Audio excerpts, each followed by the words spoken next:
먼저 제가 목감기가 들어서 다른 부위는 지금 괜찮습니다. 근데 여기 목감기만 있어서 목소리가 이렇게 됐는데 어떤 그 기도원에 있는 목사님이 내려오신 걸로 알고 그냥 오래간만에 이 강사가 왔구나 이런 마음으로 불편하지 않게 들으시고 저는 이게 좀 목 관리를 못해서 죄송하게 생각합니다. 그래서 성탄절 말씀 가운데서 우리가 말씀을 나누기를 원합니다. 이제 오늘은 대강절 네 번째 주일이고 성탄 주일이죠. 이 본문은 늘 우리가 성탄되면 이렇게 마주하는 본문입니다.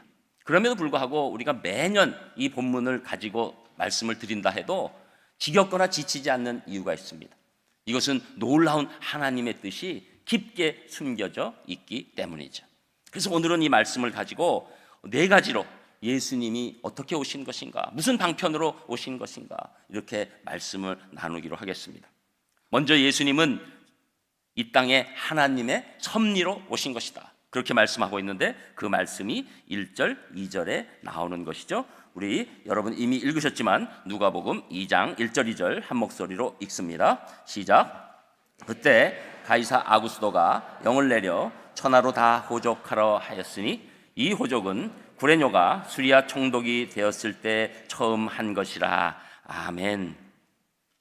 우리는 지난 주일에 예수님을 잉태한 그 마리아의 진실한 신앙을 우리가 같이 나눴죠. 결국 예수님을 잉태한 마리아와 요셉은 갈릴리 나사렛이란 동네에 살았었는데 어느 날 이 천하를 지배하고 있는 로마 황제 아구스도가 천하 모든 나라에 명령 내려서 각자 자기 조상의 고향으로 돌아가서 호적을 등록하라고 하였습니다. 명령한 거죠. 여러분, 여기서 가이사 아구스도란 인물은 그 이름 정확하게 말하면 줄리어스 시저의 그 양아들 되는 옥타비아누스를 얘기하고 있는 겁니다. 로마에 관한 역사를 아신 분들은 잘 아시는 거죠. 이 옥타비아누스 황제의 얘기인 것입니다. 옥타비아누스는 시저를 살해한 브루투스, 또 당시 클레오파트라와 사랑에 빠진 안토니우스를 제치고 36살에 로마의 강력한 초대 황제가 되었습니다. 이때 로마 제국은 막강한 군사력을 가지고 있어서 동으로는 메소포타미아, 그리고 더 나가서 페르시아, 그러니까 전 중동 지역을 가지고 있었고, 그리고 서쪽으로는 스페인까지 갖고 있었고, 남쪽으로는 북아프리카 많은 지역을 갖고 있었으니 얼마나 대단한 제국이었겠습니까? 그러니 당연히 국방비도 필요하고 또 이 모든 것들을 하기 위한 비용이 필요하고 원형 경기장에서 이루어지는 그런 로마 시민들을 위한 각종 시설도 필요하고 또 건축비도 필요하고 정권 유지를 위해서 귀족들을 위한 여러 사치품들도 필요한 것, 우리가 지금 이 북한의 그 정치권에 있는 상황을 보면 아는 것이죠. 다른 돈 쓰지 못해도 그런 것들을 갖고 있어야지 그 밑에 있는 부하들을 다스릴 수 있으니까. 그래서 그 돈이 필요하고 이런저런 여러 가지 모양으로 이 돈이 필요하고 군사력이 더 강하게 하기 위해서는 이 인구조사가 필요했던 것이죠. 그런 이유에서 호적을 다 해라, 그렇게 명령을 내린 것입니다. 자기가 사는 곳이 고향이면 괜찮은데 자기가 사는 곳과 다르게 고향이 떨어져 있으면 이것은 보통 일이 아닌 것이죠. 오늘 바로 이 일이 지금 요셉과 마리아 가정에 일어나게 된 것입니다.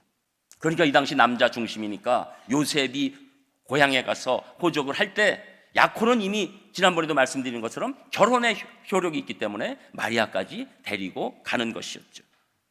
그래서 이 인구조사가 결국 나중에 보면 14년 만에 일어나는 것이고, 또 보니까 구레뇨가 수리아 총독이 되었을 때 처음 했다. 이 총독이 처음 된 구레뇨는 이 당시에 굉장히 신경을 쓴 거죠. 왜냐하면 이 인구조사를 통해서 세금과 또 국방력을 지키는 이 모든 것에 잘했을 때 로마 황제의 신임을 받기 때문에 너무너무 열심히 한 것입니다. 그래서 동네방네 다니면서 다들 고향에 가서 호적 신고하라, 이렇게 얘기를 한 것이고, 이것을 잘했기 때문에 나중에 역사가들은 구레뇨가 로마 황제로부터 큰 신임을 받았다, 이런 얘기를 듣게 된 것이죠. 결국 마리아는 만삭이 된 몸으로 요셉의 조상의 고향인 유대 베들레헴으로 긴급히 가야만 했던 것입니다. 만일 여러분 이 가이사, 이 옥타비아누스가 호적력을 반포하지 않았더라면 예수님은 갈릴리 나사렛에서 태어나셨겠죠. 그래서 그들은 그냥 나사렛에서 사는 사람이 될 수밖에 없었고, 태어난 것도 나사렛이라는 그 지명 가운데 있을 수밖에 없었을 것입니다. 그러나 이 놀라운 호적 명령을 통해서 베들레헴에서 태어나는 결정적인 일이 일어나게 되는 겁니다. 여러분, 그냥 볼 때는 이게 우연 같아요. 그러나 이것은 우연이 아닙니다. 이 땅에 있는 모든 일, 우리 신앙의 눈에서는 우연은 없는 겁니다. 무엇이 있습니까? 하나님의 섭리가 있는 것입니다. 여러분, 우리 이것이 인생에서 굉장히 중요한 거예요. 우리는 어떤 때는 원하든 원치 않든 어떤 일이 일어납니다. 그리고 그것을 우연으로 치부하거나 아니면 재수 없는 일로 치부하기 쉽습니다. 그러나 믿는 자들 안에는 하나님께서 허락하신 일에 놀라운 섭리가 있는 것이죠. 그래서 오늘도 그냥 호적 등록하는 것 같지만 이 안에 훨씬 큰 하나님의 섭리가 있는 것입니다. 표면적으로 볼 때는 그냥 인류 역사 가운데 가이사 아구스도가 주관하는 것 같이 보이지만 진정한 의미에서는 이 주관자가 하나님이시라는 거예요. 여러분, 로마 제국이 서는 것보다 지금 이 호적 등록의 일이 하나님께는 훨씬 더 중요한 일입니다. 그게 영적 안목이에요. 우리 생각에는 이 로마 제국이 어디까지 가고 뭐 이런 것이 더 크겠죠. 그러나 메시아이신 예수님께서 이 베들레헴에서 태어나시는 이 과정 가운데 베풀어 주신 섭리는 엄청난 것입니다. 그래서 골로새서 4장 12절에 보면 너희로 하나님의 모든 뜻 가운데서 완전하고 확신 있게 서기를 구하나니, 이렇게 말씀해 주시는 거죠. 하나님께서는 우리를 자녀 삼으시고 우리의 모든 삶 가운데서도 섭리로 역사하시는 줄 믿습니다. 여러분, 그래서 우리가 기쁜 일도 하나님의 섭리 가운데 있지만 아프고 어렵고 힘든 일조차도, 심지어 기억하기조차 싫은 어떤 일조차도 하나님께서 우리 인생의 섭리로 사용하시는 거예요. 그래서 나중에 우리가 하나님 앞에서 말하게 됩니다. 하나님이 오르셨습니다. 하나님이 맞으셨습니다. 여러분, 이 베들레헴에서 예수님이 태어나시는 것, 하나님의 놀라운 섭리가 일어난 것이죠.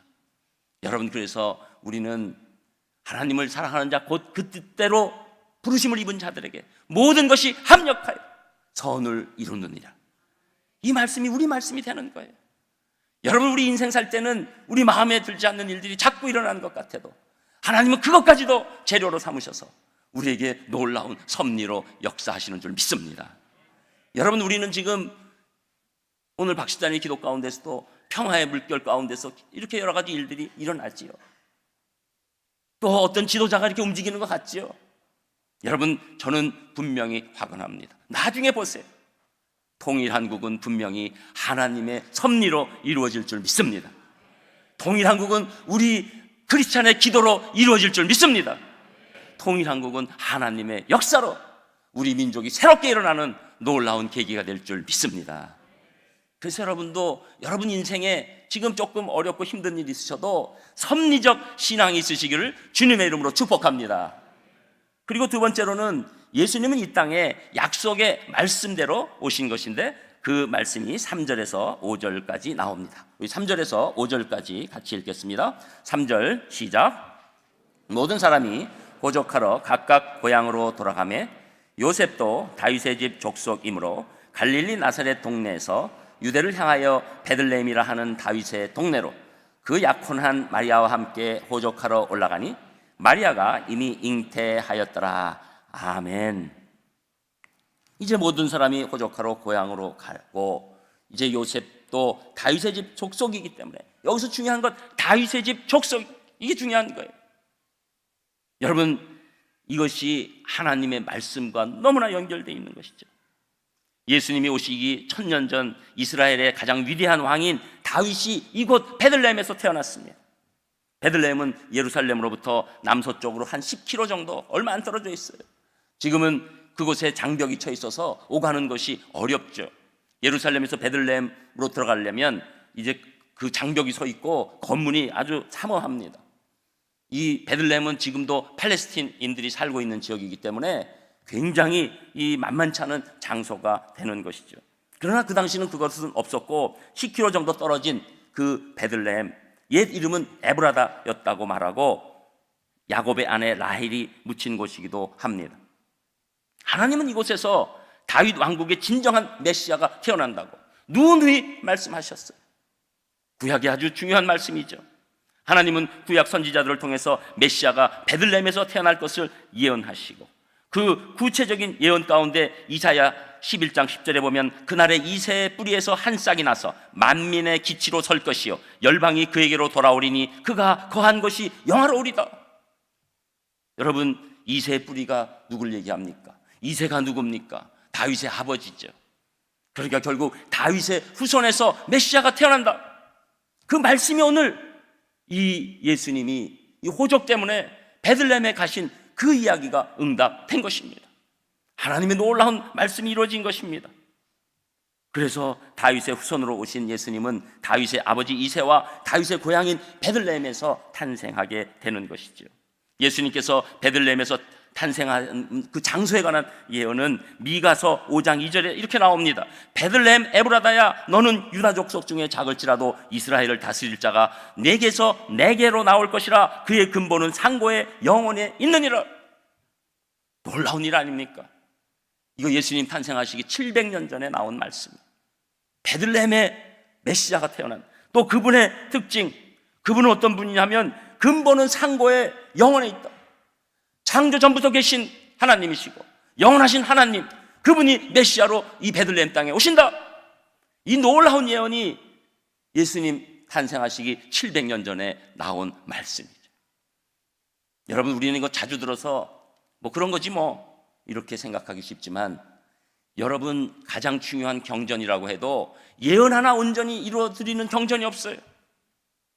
그런데 예수님이 다윗에 태어난 베들레헴에서 태어난 이 놀라운 섭리를 이루시는 그 이야기는 여러 군데에서 나오게 되는 것이죠. 여러분, 어떤 사람이 태어나는 장소와 그리고 그 누구의 자손으로 태어날 것인지에서 이렇게 구체적으로 쓴 경전이 이 세상에 어디 있습니까? 어디에 나와 있습니까? 여러분, 혹시 태어나시기 100년 전이라도 여러분 어디 집안에 무슨 가정에 이렇게 어느 장소에서 태어난다, 그렇게 여러분 알려준 분이 있으세요? 없으시죠. 이것은 예수 그리스도 외에는 어떤 사람도 자기가 언제 어느 장소에 어떻게 태어날지 아무도 말한 적이 없습니다. 오직 예수님만이 확실하게 말씀대로 이 땅에 오신 줄 믿습니다. 그래서 여러분, 말씀은 1.1획도 틀리지 않고 정확하게 이루어지는 것입니다. 예수님께서 여러분 이 베들레헴으로 가는 과정이 쉬운 과정이 아니죠. 갈릴리 나사렛에서부터 한 150km, 여러분 자동차로 타도 2시간 이상 걸리는 거리죠. 지금 만삭의 몸으로 걸어갑니다. 그런데 그곳에서 걸어가다가 무슨 일이 일어날지 어떻게 합니까? 요새도 임신한 산모들이 얼마나 조심합니까? 그런데 150km나 걸어가고 어디 있을 곳 없는 그런 상황에서 하나님의 보호하심과 하나님이 말씀대로 역사하심이 있었기 때문에 아무런 어려움 없이 고지 600m에 있는 베들레헴까지 가서, 그래서 베들레헴으로 올라간다는 표현이 나오는 것이죠. 안전하게 하나님께서 말씀을 이루시기 위해서 지켜주신 줄 믿습니다. 그래서 열왕기하 10장 10절에 보면 그런즉 이제 너희는 알라, 곧 여호와께서 아합의 집에 대하여 하신 말씀은 하나도 땅에 떨어지지 아니하리라. 여호와께서 그의 종 엘리야를 통하여 하신 말씀을 이제 이루셨도다. 하나님께서 말씀 약속대로 이루실 줄 믿습니다. 그렇기 때문에 여러분, 우리 예수 그리스도께서는 분명히 다시 오실 것입니다. 예수님의 재림은 분명히 일어날 줄 믿습니다. 우리가 다 목도할 줄 믿습니다. 약속대로 일어날 것입니다. 그때 우리는 같이 기뻐할 것입니다. 여러분, 예수 그리스도께서 이렇게 말씀대로 오시면 우리가 이 모든 말씀을 강력하게, 진실하게, 그리고 완전히 믿을 수 있는 결정적인 근거가 되는 것입니다. 예수님이 이렇게 오셨기 때문에 우리는 말씀만 의지할 수 있는 놀라운 사람으로 바뀌게 된 것이죠. 저는 여러분들이 무슨 일이 있어도 말씀만 의지하시기를 주님의 이름으로 축복합니다. 그리고 세 번째로는 예수님은 이 땅에 가장 낮은 모습으로 오셨다는 것이죠. 그 말씀이 6절 7절에 나옵니다. 우리 2절 또 같이 읽겠습니다. 6절 시작. 거기 있을 그때 해산할 날이 차서 첫 아들을 낳아 강보로 싸서 구유에 뉘었으니 이는 여간에 있을 곳이 없음이라. 아멘. 해산할 날이 찼는데 어디 갈 데가 없는 거예요. 그래서 결국은 간 곳이 우리가 잘 아는 마구간에 들어가시고, 그리고 아들을 낳아서 강보로 싸서 이 구유에 뉘었다. 이는 여간에 있을 곳이 없습니다.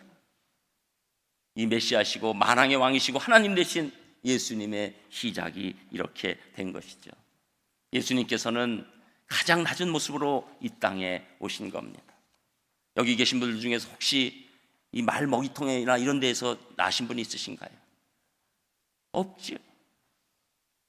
여러분, 그 정도가 아니라 이분은 만왕의 왕이십니다.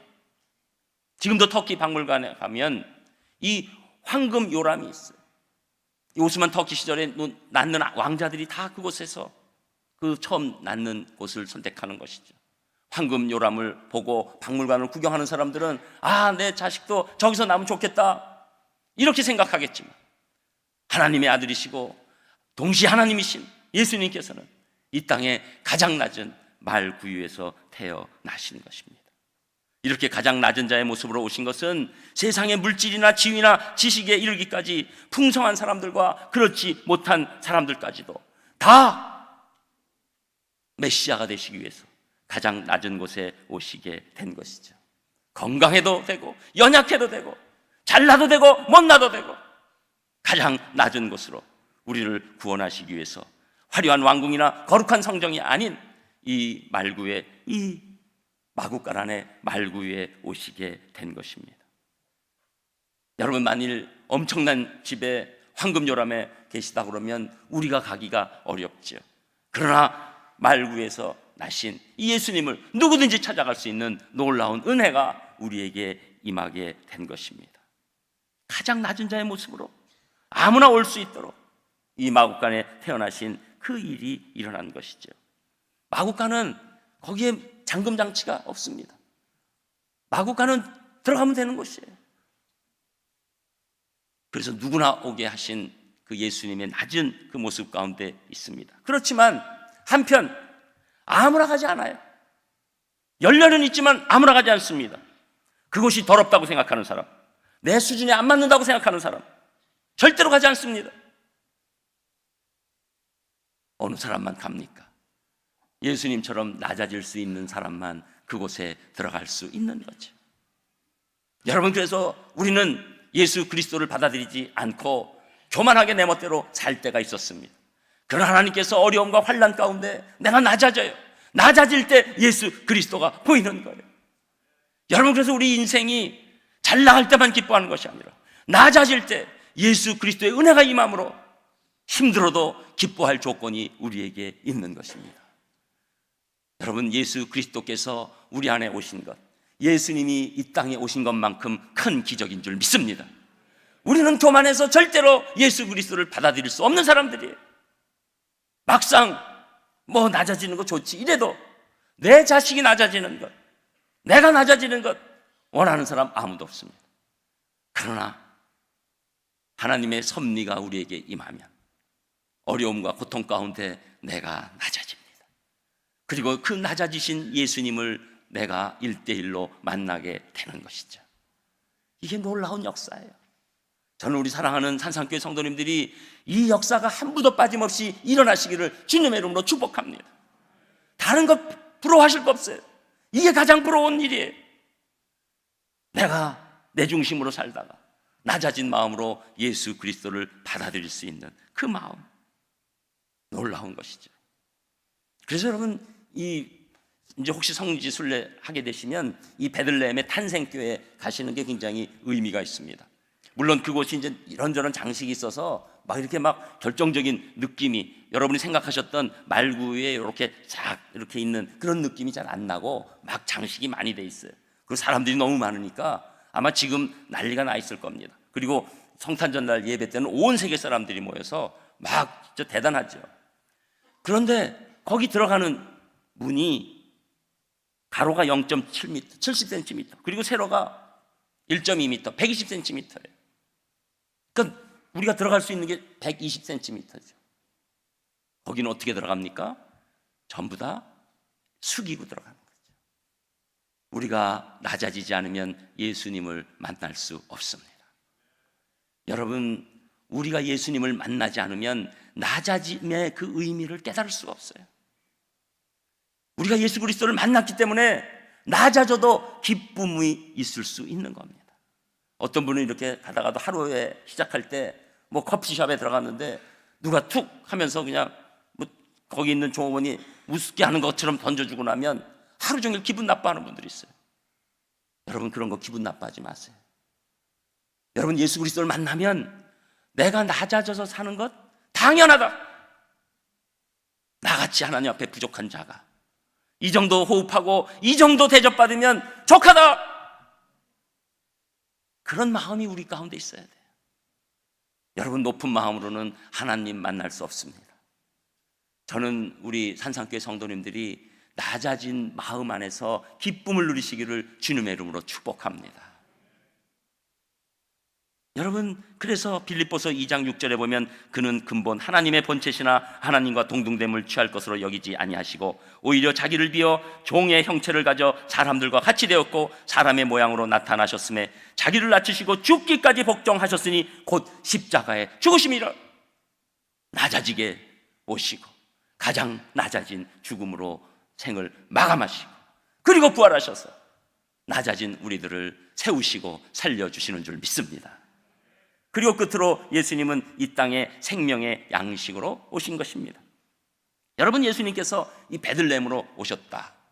이 베들레헴은 뭐 여러분 여러 번 들으셨겠지만 이 떡집이에요. 빵집이에요. 양식을 주는 장소라는 거예요. 우리가 이미 룻기를 통해서 나오미가 베들레헴으로 돌아가자. 여러분, 육적으로 양식을 먹으러 돌아가는 것도 있지만 영적인 양식을 먹으러 이제는 베들레헴으로 돌아가자. 그 얘기를 하는 거죠. 베들레헴은 양식을 주는 것. 여러분, 이 마구간의 구유가 뭡니까? 말먹이통입니다. 먹이통이 먹이가 있는 것이죠. 예수님은 베들레헴에 왜 말구유로 오셨습니까? 우리에게 육적인 양식이 아니라 영적인 양식을 주시러 이 땅에 오신 줄 믿습니다. 영적인 양식이 더 중요한 거예요. 여러분, 우리 생각에는 먹고 사는 것, 그게 가장 중요할 것 같지만 사람이 영이 살아야 합니다. 영이 살을 때 우리 인생을 제대로 사는 거예요. 영이 죽으면 모든 것 다 갖춰져도 힘없는 인생입니다. 죽을 것 같은 인생이에요. 여러분, 우리는 정치인이나 연예인 중에 잘 돌아가는 사람인데 갑자기 그 인생을 망하는 모습을 보는 거죠. 육의 양식이 부족해서입니까? 영이 무너지니까 정신이 무너지는 겁니다. 정신이 무너지니 살 소망이 없는 것입니다. 우리 인간은 하나님의 영과 함께할 때만이 우리 영이 소성되고 우리의 소망이 생기고 살 힘이 오는 거예요. 여러분, 성탄절에 왜 우리가 이 큰 소망 가운데 있습니까? 예수님이 우리 마음에 오시면 우리에게 살 소망이 생기는 것입니다. 죽을 것 같았어도 예수님 만나면 살 수 있는 것입니다. 그래서 이 영의 양식을 우리에게 공급해 주시는 거죠. 그래서 예수님 마태복음 4장 4절에 보면 예수께서 대답하여 이르시되 기록되었으되 사람이 떡으로만 살 것이 아니요 하나님의 입으로부터 나오는 모든 말씀으로 살 것이라 하였느니라. 놀라운 것입니다. 인간이 절대로 육적 양식만 가지고 살 수 없어요. 육적 양식이 오면 우리는 점점 더 맛있는 양식을 향해서 나아갑니다. 그러다가 다 어려워지고 힘들어지는 것이죠. 그래서 육적 양식은 공급되면 공급될수록 우리 몸은 비대해지고 그리고 나중에는 그것을 빼기 위해서 또 다른 것을 먹어야 되는 안타까운 일이 일어나죠. 그러나 영적 양식은 아무리 먹어도 우리가 지치지 않습니다. 영적 양식은 공급되는 대로 놀라운 힘을 우리에게 공급해 주시는 줄 믿습니다. 이것이 은혜예요. 이것이 사람이 알 수 없는 놀라운 은혜예요. 요한복음 6장 49절 51절에도 보면 너희 조상들은 광야에서 만나를 먹었어도 죽었거니와 이는 하늘에서 내려오는 떡이니 사람으로 하여금 먹고 죽지 아니하게 하는 것이니라. 나는 하늘에서 내려온 살아있는 떡이니 사람이 이 떡을 먹으면 영생하리라. 내가 줄 떡은 곧 세상의 생명을 위한 내 살이니라. 이렇게 말씀하시는 겁니다. 여러분, 만나가 얼마나 확실한 떡이었어요.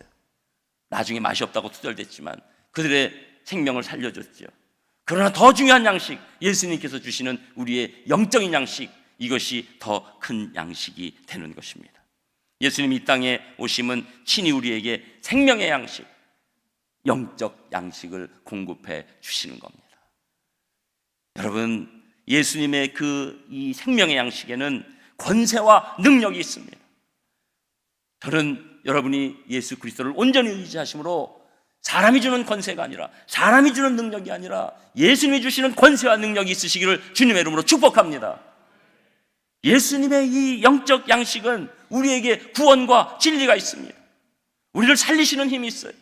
죽었다가 다시 살아나는 거예요. 여러분, 우리 생각에는 이 인생에 그냥 살 것 같아도 예수님의 구원하심이 없으면 우리에게는 아무런 힘이 없습니다. 우리의 근저에 깔려있는 힘은 예수님이 우리를 구원하심입니다.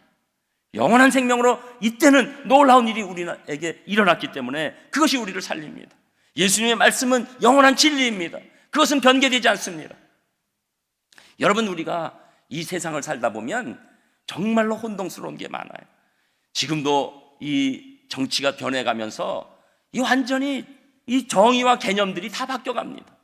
어떤 때는 너무 당황스러워요. 도대체 어느 거에 우리가 장단을 맞춰야 되는가? 그러나 예수님의 진리의 말씀은 절대 변하지 않습니다. 우리를 영원히 살리시는 말씀이기 때문에 그렇죠. 그리고 여러분, 예수님의 생명의 양식은 천국과 소망이 있어요. 우리가 천국 간다는 확신을 주시는 거예요. 예수 그리스도를 말미암지 않고는 천국에 갈 수 있는 사람 아무도 없습니다. 거꾸로 얘기하면 예수 그리스도로 말미암은 누구든지 다 천국에 들어간다, 천국에 입성한다. 그것이 우리에게 찾아오게 되는 것이죠. 여러분, 오늘도 저는 이 말씀을 전하면서 우리 영혼이 소생되기를 바랍니다. 제 목소리가 지금 이 지경이지만 저는 목소리와 달리, 지금 목소리는 굉장히 좀 죽어가는 것 같잖아요. 그런데 안 그렇군요.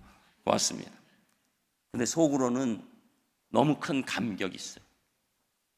야, 예수님이 이 땅에 오시지 않았다면 우리는 무슨 존재인가? 예수님이 이 땅에 오시지 않았다면 우리는 하나님을 어떻게 알 수 있었을까? 예수님이 이 땅에 오시지 않았다면 내가 하나님을 어떻게 아버지라고 부를 수 있었을까? 예수님이 이 땅에 오시지 않았다면 이 놀라운 진리와 우리를 보호하시고 우리를 때마다 시마다 역사하셔서 새롭게 만드시는 것을 어떻게 체험할 수 있을까? 벅찬 감격이 우리에게 다가오게 되는 것입니다. 저는 예수 그리스도만이 여러분의 생명의 양식 되시기를 주님의 이름으로 축복합니다. 여러분, 성탄절은 이것이 벅차야 돼요. 오늘부터 시작해서 크리스마스, 내일 모레 여러분 마음에는 그저 예수 그리스도 한 분으로 우리가 너무 족한 시간을 보내야 될 줄 믿습니다. 우리 육신은 후패해도 예수 그리스도께서 우리를 향하신 사랑은 끝이 없으실 줄 믿습니다. 여러분에게 그 놀라운 예수 그리스도의 사랑이 넘치시기를 주님의 이름으로 축복합니다. 기도하겠습니다. 하나님, 감사를 드립니다. 오늘 성탄 주일 가운데 주님께서 저희를 불러 모아 주셔서 예수 그리스도를 향한 기쁨의 마음을 주심에 감사를 드리오니 저희 마음을 받아 주시옵소서. 예수님 이름으로 기도합니다. 아멘.